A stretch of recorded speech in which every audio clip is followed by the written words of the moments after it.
Hello, everyone, and welcome to the fifth edition of the NASPA Online Career Guidance Program.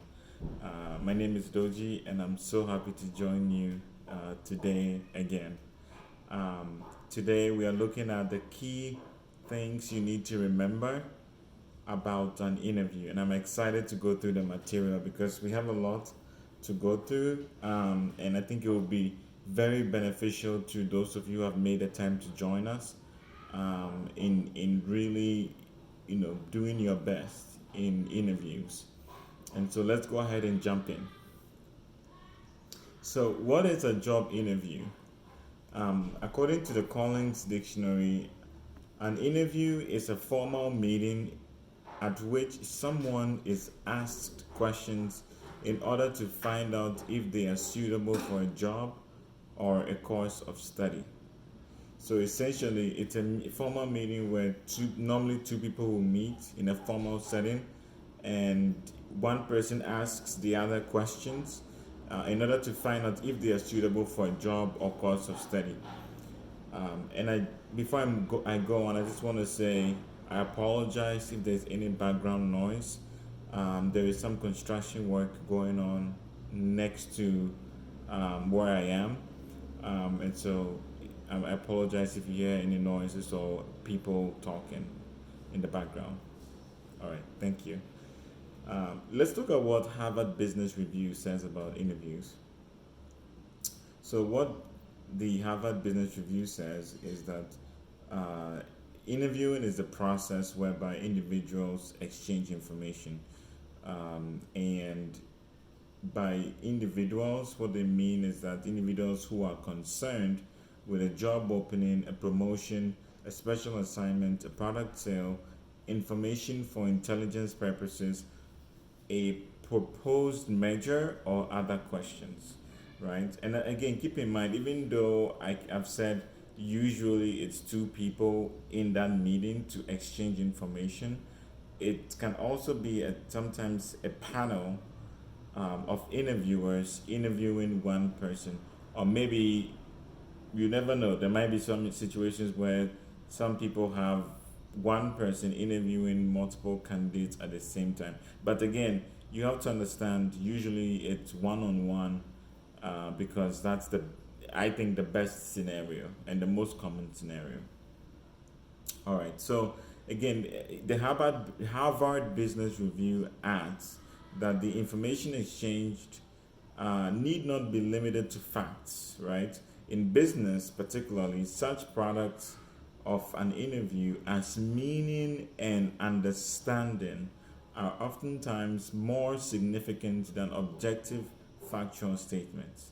What this is saying is when you go into an interview, what Harvard Business Review is saying is don't look at it as you're just going in to exchange factual statements or certain key statements about your career. For instance, skills on your resume. No, that's not what is going to happen alone. It might happen, but not just that. What is most important is the interview is also going to include things such as meaning and understanding. You are going to interact for the employer to see if they can truly understand you, and especially from how you express yourself, how you communicate and answer the questions. That's what's going to create a connection for them to make a decision on whether to give you that job offer or not. Okay. And again, just keep in mind the time allocated to an interview is necessarily limited. Again, this is the Harvard Business Review, um, you know, piece of description of what an interview entails. And again, what they're trying to say is there's a reason why the time is limited. If you had an interview and you just left it up to as long as it can go, that might become an ineffective and inefficient process. So the time is limited for a reason. Mostly, I've seen interviews go for about an hour, and then sometimes maybe more than that, but usually it's for an hour. So keep that in mind. Let's look at something that I didn't even know, right? And this has to do with the types of interviews and how they are categorized. As I was doing my research online, I realized, oh wow, I did not know that all these are, groups of interviews, into certain buckets, and I was like, wow, this is a very interesting thing to learn. So basically, the first, type of interview would be the ones that are grouped in based on the count of people involved. The count of people involved, so the number. An example of that is a personal interview. So I'm sure that means one on one. The other group is based on the planning involved, right? So what kind of plan, what kind of structure, right? So an example is a structured interview, right? How was the interview planned? Was it structured or unstructured? Usually you have a structured interview as an example. The other group of the other group or type is based on judging the abilities of the candidate. So an example of this is behavioral, you know, based interviews where you are asked certain questions about what you've done in some scenarios, in some situations in your past experience, and whether you were able to surmount those challenges or how you handle those situations. They want to hear the stories and see how you did that. So that's behavioral based interviews. The next group is based on the facilities or the settings. So basically, the space in which the interview is conducted. That can also be a way of grouping a type of interview, right? So, an example is online interview where there's no building at all. It's done on over the internet, and basically because of a time such as this, of where we're in the COVID crisis, most interviews are going to be conducted, either over Zoom or Microsoft Teams or Google Meet. You should be familiar with these tools and be able to have like a phone or a camera on your laptop where you can easily have an interview without any concerns. And lastly, the interviews can be grouped on the basis of the task, right? And for instance, an example would be a promotion based interview. All right, so let's now jump into why interviews are important to the interviewee, which in most cases would be you guys and myself probably. And what do employers use them for? These are two questions I'm going to answer in this next phase of our discussion. And let's first look at what employers use the interviews for, right? So the primary reason for an interview from the employer's perspective or from the interviewer perspective is for the employer to meet and interact with the candidate and see whether they will be a good fit for the team or the job, right? It's one thing to take someone's CV and look at what they've listed and be convinced about what's on paper. It's another thing to now match that information on the piece of paper against the person themselves, right? And to see if what is on paper actually matches the person you meet in terms of character, in terms of person, articulation of their points, how they handle themselves, how they present themselves, and other things that we'll look at later. But that's what the employer is trying to do. The employer is trying to meet you, interact with you, and understand whether you can join the company and whether you look like someone who can do the job. Very important. The other thing is the employer wants to get to know more about you and start a relationship with you. And I use you to mean candidate, right? To build a relationship with a candidate or at least start that relationship. When you think about it, the employer or the interviewer has never met you before. They've seen your profile maybe on the internet, on LinkedIn perhaps. They've seen your CV, but they want to meet you and they want to get to know a little bit more about you. Maybe outside of your resume, they might ask about, do you like where are you from? What are your interests? What are your hobbies? Have you ever traveled outside of the country? Do you plan to settle here? Are you planning to get married, have kids, or any long-term plans? Maybe they may not mention personal things like marriage and children, but I'm just trying to give you an example of how far the discussion can go depending on the mood in the room and how both of you go about it, right? So think about that. It's very essential that you understand the employer wants to know you more and start to build a relationship. Now, to the candidate, to the interviewee, why is the interview important? It's important because it's your chance to prove yourself. It's the candidate's chance to prove themselves and present a defense of their CV. Essentially, what that means is to answer questions on experience, aspirations, goals, mistakes, and areas of improvement. Right? Um, when you go into an interview, normally you see the interviewer holding or at least having your CV on the table. And what they're going to do is just talk about certain key points on your CV to see how you defend those experiences or those points that you made on the CV. They want to see if you are truthful, whether you are honest. How do you articulate the experiences you had on your CV? This is why it's so important for you, and we'll get to this, to know everything on your CV because you created it. You created a CV and you said you have this and that experience, this and that education, this and that skill.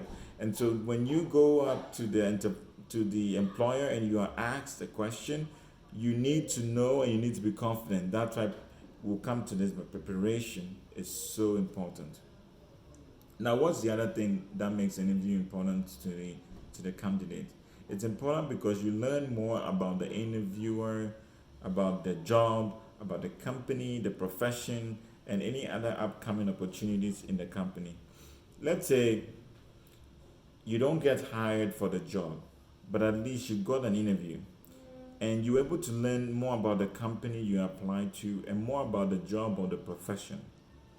They might actually like you and keep your name for the next opportunity that comes around. And then they'll call you and they might say, hey, you came for an interview for this other position or that other position, but you didn't get it. Now we have another position. And, since you did so well in the interview, we want to consider you for this. Are you interested? So when you build that rapport, it goes back to what we talked about last week, which was networking and building relationships. The interview can even give you that chance. And believe it or not, you can learn so much about the interviewer, about the job and the profession, based on how the interview transpires. Now, what I want to do is talk a little bit about what the essential interview tips are for the candidate. And I'm sure that's why you're all here. You want to hear what you need to do with regard to an interview so that you can be successful and get that job. The very first thing I want to tell you is do your research. You need to do your research. I think failing to prepare is preparing to fail. Anytime you go into an interview and you don't plan or prepare, it's highly likely that you're going to have challenges. Worst case, even fail the interview. What you need to do is research the company, understand who they are and what they do. Understand the job that you've applied to. What's the job specification? What's the job description? The job description is what the job entails, what you're going to do in that job. And then the job specification refers to the skills you need to do that job. It's very important you know the distinction between the two. The other thing is you are in the profession or trying to enter the profession. If you're trying to be a teacher, if you're trying to be an accountant, you need to understand what that profession entails. At least understand the important things, not everything. For instance, if you are applying to a position in a position that is related to being a doctor, as an example, I would expect you to know some basic things about medicine, right? Like, if you have someone who is sick, you need to do the necessary checks, maybe temperature, maybe see if they have a fever, maybe try other things. Understand how they feel before you prescribe medication. You don't just take someone into your consultation room and they start prescribing medicine. So again, I'm not a doctor, but this is my example that an example I could think of why it's so important for you to essentially know and understand the key points about your profession.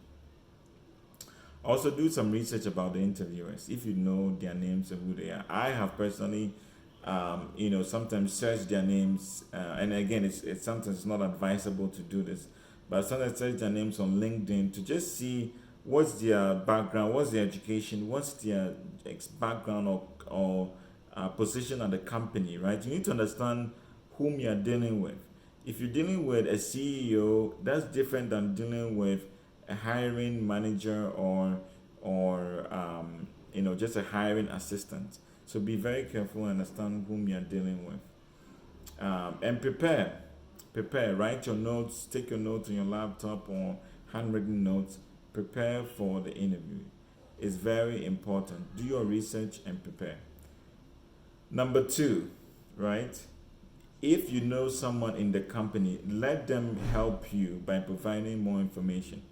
This is what you call getting some insider information or insider assistance. Now, this is illegal in some contexts, right?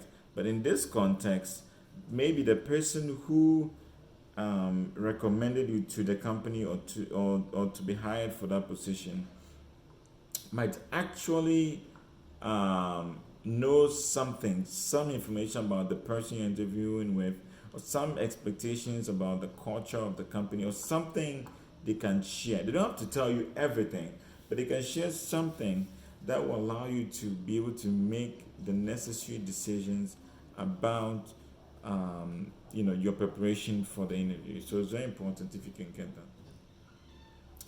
Let's look at some of the basics, and I'm going to run through them pretty quickly, right? These are the basics I need you to keep in mind for an interview. Number 1, dress appropriately. You need to know what the dress code is, and usually for men it's easy. It's like a suit and tie. Make sure the colors are matching. For the women, I'm sure it's a very nice either top and bottom, or top and down, or some kind of pants and a shirt, or pair of trousers and a shirt, and then like a jacket on, or a nice dress, right? Keep that in mind. And then the other thing is, remember to be early. I had an experience where I was going for an interview, and it's actually in the United States, in Florida, and I left my hotel room about an hour earlier, and I thought, and the place I was going to was 15 minutes away. It's a 15 minutes walk, and I tried to find this place, and I could not find the place. I asked a couple of people, and they didn't even know where the office is and where the location was for the interview, and I was shocked. And I went and walked around. I was getting a little bit nervous because I hate being late for interviews, and eventually I found the place. And had I not left the hotel room an hour before, even though the place was just a 15-minute walk, even I would argue it was as little as a 10-minute walk, 5 to 10-minute walk. If I hadn't left an hour earlier, I would have been very late for the meeting. And so please be on time for your interview. Remember to have a notepad and a pen. Have like a file if you have one, or just a notepad and a pen. It's important because you need to take notes. I'm shocked that the number of people go to interviews with nothing to write and sit down and talk to the person. You need to take notes so you can also remember what transpired in the meeting. And also, it's a good practice because the person will look at you as someone who pays attention and respects what they are saying, and that you are diligent in taking notes. It's a plus for you, so please keep that in mind. The other thing is, have printed CV copies, right?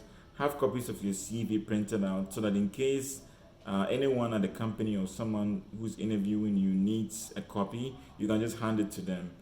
It's much easier. If you have it online as well, where you can quickly email. Maybe a backup plan. Please, it's a backup plan. Is if you do not have or you forget to have copies of the CV, you can just tell them, oh, let me just email you a copy, and you can do that as well.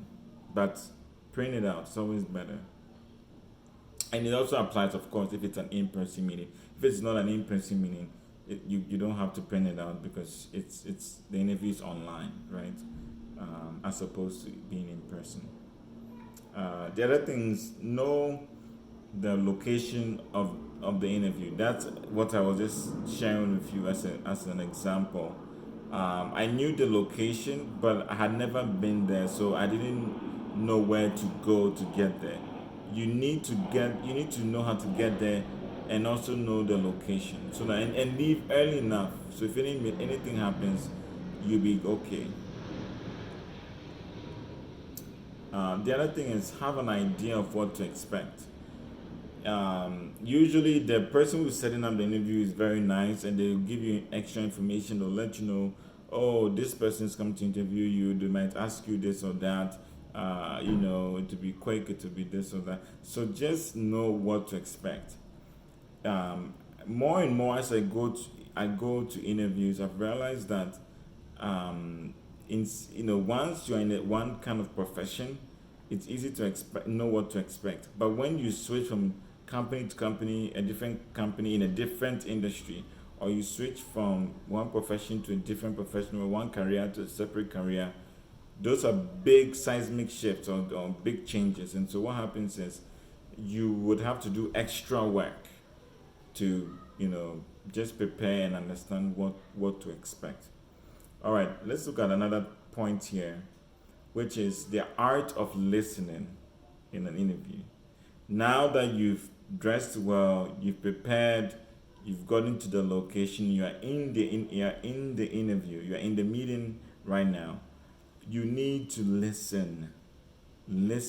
And if you do not hear what the interviewer asked you, don't be afraid to ask them to repeat what they said.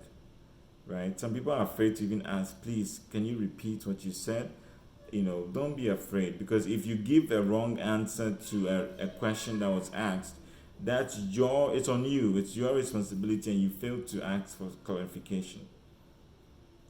The other thing is, a lot of people get nervous with interviews. I think everyone gets a little bit nervous, but some people more so than others.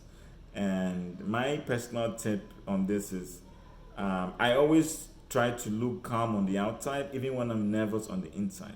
So don't let people know you're nervous. Don't show all the fear and everything on the outside. Control yourself. Try to stay calm. Stay calm. Sometimes what works is taking a deep breath 3 times and then allowing yourself to ease the tension. Go to the bathroom or the restroom, wash your hands, maybe wash your face and wipe it if you have to. Do something to just calm yourself down, and I think you'll be all right. Again, I've already mentioned the point of taking notes. Very important, take notes. Prepare yourself for behavioral questions. Behavioral questions are questions where you are asked to describe a time when something happened and you took some steps to address that event. So let's say in your previous job, you were asked to lead a meeting and you had never led a meeting before. And so you went to your superior or your manager or your supervisor for some coaching, and they taught you how to do it. And, but through the benefit of that coaching session, you're able to go to the meeting and you're able to successfully run the meeting. And maybe at the end, you were able to get positive results where people commended you for doing a great job. Maybe the client praised you for having a good meeting, a good session. All of this goes down to the point of answering those behavioral questions. And there's a concept that's been created to really help with that. It's called STAR, and STAR. S stands for situation, T for task, A for action, and R for results. So S, situation, which is what has happened with the situation. T for the task you were asked to do, not the group, but you. You always have to focus on what you did about it. And then A is the action, which is what you did about it, right? And so the task is what was asked of you. The A is what you did about it, right? So sorry, let's not confuse that. And then the R is what were the results. Most people forget the results part. They tell the story and then they forget. They don't say anything about the benefits or anything that happened. The other thing you need to think about is have some questions to ask.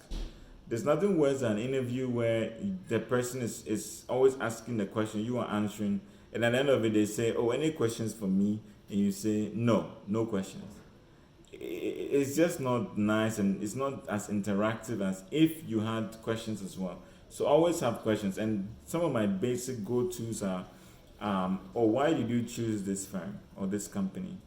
Right? What did you see in the company that made you, join it? The other one is, can you share, what a typical day in your job looks like? Right? These are like no-brainers, like quick ones. You can even say, are there any developmental opportunities around? Any training sessions, or how do you handle, leisure or fun events in the company? Like all these kinds of things you can just think of and ask. But make sure it's a relevant and well thought through question.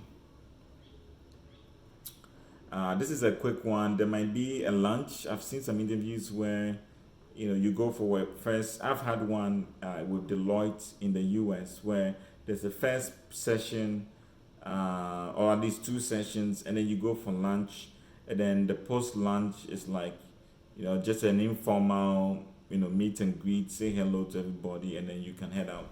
So keep in mind, some interviews might come with a lunch. The other thing is prepare the same way, even if the interview is virtual. So sometimes the interview is not in person. You're not going to an office to have that meeting. And so people relax. They are like, oh, this one there, it's a video call, so I can just do anything I want. But that is not right. You need to prepare as if the meeting was with the person in front of you. So have your notepad, have your pen, dress appropriately. Do your research. Do it as if everything is in person, except maybe the location, because that one you're not going there physically. But everything else, please. And again, if the interview is in person, make sure you give firm handshakes. Nothing gives a person more confidence than when you give them a very firm handshake. And business schools around the world, and I'm sure in Ghana as well, teach you how to do or how to give firm handshakes. It's a very nice way of saying, I agree with you, or this is a great session, or thank you, all these other things. So keep it in mind. And please, please, please smile a lot. Smile a lot. Let them know you are happy to be there. You are high energy. You are excited about the job. Show all of the enthusiasm you can. Don't overdo it, but show enough for them to know that you are excited about the opportunity. I want to share a little bit about a personal story. When I was in college in the US at Concordia, I basically had to go to the career center and ask them for help, because as I was applying to jobs, I knew I lacked the skills for an interview, especially in the United States, because growing up in Ghana, I knew that the culture in Ghana, obviously would be different from the culture in the US. And so I wanted to understand what the expectations were. And so what the career center, one of the people at the career center did for me was she literally, went over the resume with me, or the CV with me, and then she gave me some resources to look at and read and understand what interviews are about. And then finally, she gave me like interview practice sessions. And I recommend that, those to anyone who feels like they need to practice before they go in for an interview. So use those. It's someone who can ask you questions and help you practice. Have practice sessions before you go, because it will help you to feel more confident in yourself. And so when I went through that process, I was able to land my first job at a company in the city that I was going to school at, and I was very happy that I leveraged that opportunity, because it changed the way I went about, at going in for interviews. Quick reminders, and we'll wrap it up for this session. So don't forget a thank you message or email to your interviewers after the interview. You need to try and send a thank you note within 48 hours. And thanks to email, it's very easy and quick. Back in the olden days, or back in the pre-email era, you might have had to write a letter, or write a note and a thank you card. But all of that is easier now. So always say thank you within 48 hours if you can. Also, quick reminder is reflect over the interview process and your notes to see if there's anything else you could have done better, so that you can do that next time. So always look over your notes. Always ensure that you are working to improve yourself and improve your opportunities and your chances and landing jobs. The next thing is follow up on the interviewer. Follow up on the process, I should say. Maybe 2 weeks later, if you don't hear from them, follow up and say, hey, I'm just checking if there's any update from your end. It tells them how serious you are about the job and that you really want it. But don't overdo it. Again, everything has to be with moderation. And the last reminder I'll share with you is expect the unexpected. Nothing is perfect about interviews, and no one is perfect, and no situation can go perfectly. So if anything goes wrong, always stay calm and know how to just quickly turn it around and regain your confidence, because it happens. It's happened to me. It's happened to other people. I remember one time I walked into a room for an interview, and I was a little nervous, so I was about to take off my suit jacket, and I was like, oh, why am I taking it off? Let me just keep it on, because that professional appearance was what I was trying to portray, and not coming in and then taking off the jacket, leaving the tie. So it was quick. It was good that I quickly stayed calm and just kept it on. But I think all in all, we are all human beings, and it's always nice to have a good interaction. Remember, you're going to answer the questions you've been asked, and the person who does the best job at that interaction is the one who is usually going to land the job. So thank you for listening. I hope this has been helpful. We'll go ahead and transition to the Q&A session, and I look forward to your questions. Thank you so much again for joining us.